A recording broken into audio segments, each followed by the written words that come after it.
What it is. JW turn G. Shit, look, we just finna read the daily text. See what the fuck they got going on today. Wednesday, October 8th. I will never leave you. Okay. Hebrews 13:5. Fuck do that mean? It say the governing body has personally been training helpers to the various committees of the governing body. These helpers are right now faithfully carrying a heavy load of responsibility. They are well prepared to continue the work of caring for Christ's sheep. When the last of the anointed are taken to heaven near the end of the Great Tribulation, pure worship will keep right on going here on earth. What the fuck? Okay, so damn. These niggas is pretty... What they saying is the governing body is training people to take their place because when they die, they believe that they're going to go to heaven, right? And run the kingdom with Jesus from heaven. So somebody has to still be here on earth to take care of the organization, so they're training people to do that. What the fuck, yo? These niggas is talking about leaving earth and... Oh my God, this is crazy. If they really thought about this shit, that's crazy. Thanks to the leadership of Jesus Christ, God's worshippers will not miss a beat. True, at that time we will be under attack by Gog of Magog, a hostile coalition of nations. But that brief attack will fail. It will not stop God's people from worshiping Jehovah. He will surely rescue them. In a vision, the Apostle John saw the great crowd of Christ's other sheep. John was told that this great crowd comes out of the Great Tribulation. Yes, they will be kept safe. So, people's faith on being kept safe during this attack is based on a vision that the Apostle John had. A vision that he had. He was probably off them shrooms, tripping. And that's what everybody's putting their faith in. This vision. If I were to have a vision right now and wrote that shit in a book, and then in 2,000 years, niggas read that shit and believed it, and they was basing their life on that. Come on, man. But yeah, let me see what article this is from. I will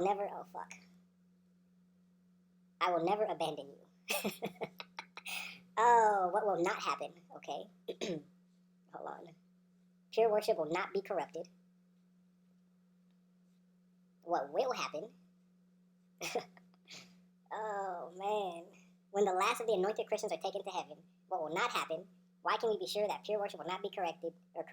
Why can we be confident that Jehovah will care for his people? Man, oh, this is my song right here. Can we play this? Hold on. Man, I can't play it. Nah, they gotta let me play that. Printed edition. Nah, here we go. Oh, snap. What the fuck? What number was it? Number 8? No, we bumping this. What the fuck? That's the same thing. Damn it. Vocals. Here we go. Oh. Wait, what? Jehovah is our refuge, our God in whom we trust. He's singing too slow. That's not even how it really go. Hold on. He put some country twang to it, man. That's not even it.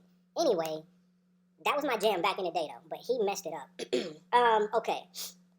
Let's read what will happen and see what they claim that will. And look, they emphasize this shit by putting it in bold and by italicizing it, right? So it's not what might happen or what they want to happen. They're saying, like, this is what absolutely is going to happen, okay? So, let's read it. It says, what will happen when the anointed are taken to heaven? Remember, Jesus is our shepherd. He is the head of the Christian congregation. Jesus clearly stated, your leader is one, the Christ. Our reigning king will never fail to do his job. With Christ in charge, his followers here on earth will have nothing to fear. Of course, we do not know every detail about how Christ will lead his people at that time.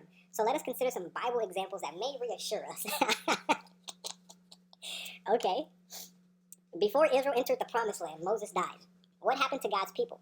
Without that faithful man, were they left in the lurch? No. As long as they were faithful, Jehovah provided for them. Before Moses died, Jehovah told him to commission Joshua to lead the people.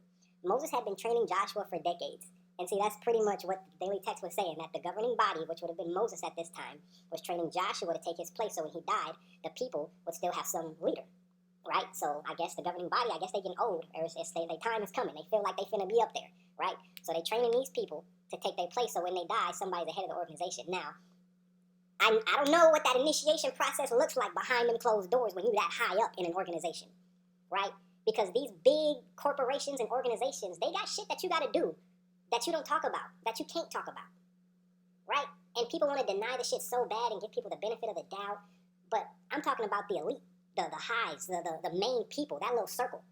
You feel me? Because they got shit. They got secrets within themselves. They got so much. Oh, man. It's crazy. So, yeah. Anyway, where the fuck was I at?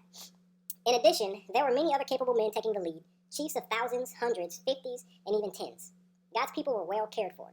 We find a similar example in Elijah. He had been taking the lead in pure worship among the Israelites for decades, but the time came when Jehovah transferred him to a different assignment, down south in Judah. Man, that sounds like the ghetto. That boy went down south in Judah. Okay. Were faithful people in the 10-tribe kingdom of Israel abandoned? No. Elijah had been training Elisha for years.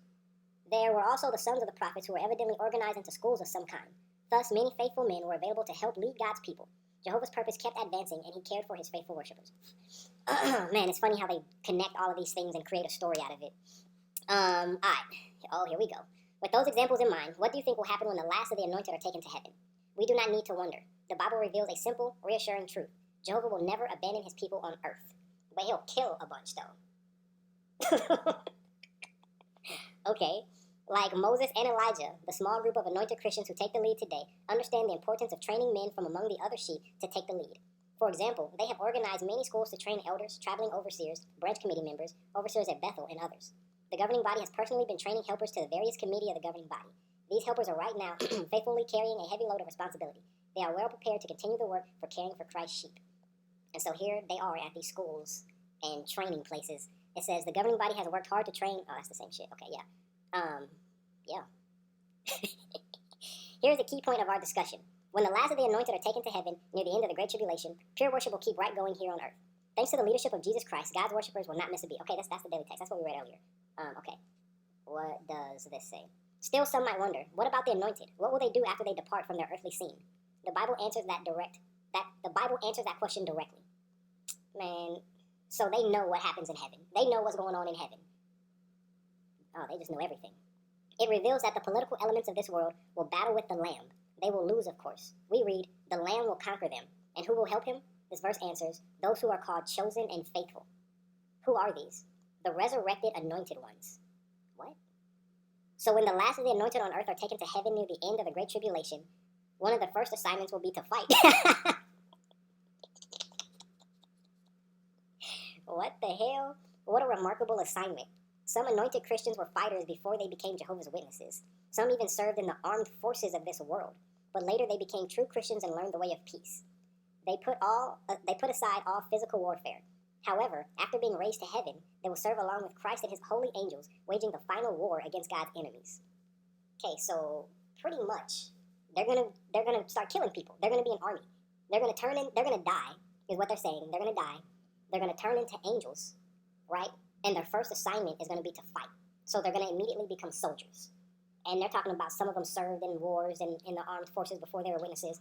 So they put all that aside here while they were witnesses. But when they go to heaven and become angels, they're going to have to bring that back up because they're going to have to kill a whole bunch of people in this war. Wow. Wow. Think of it. On earth, some anointed Christians are elderly, even frail. But once resurrected to life in heaven, they will be mighty and immortal spirit creatures assigned to fight alongside their warrior king, Jesus Christ. After the war of Armageddon has been fought, they will share in guiding mankind to perfection. Without a doubt, they will then do their beloved brothers and sisters on earth a lot more good in heaven than they ever could as mere imperfect humans. Wow. Wow.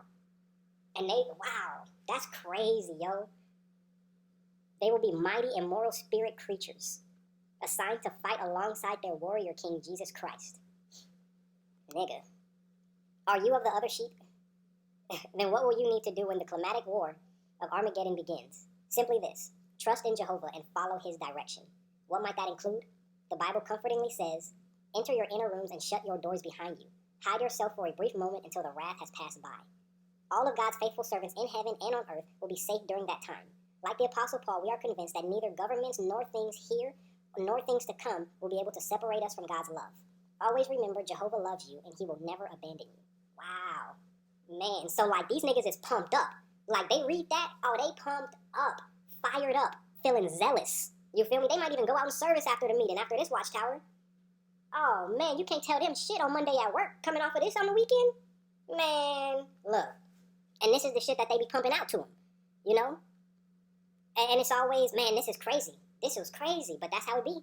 Hey, fuck with your boy, JW Turn G.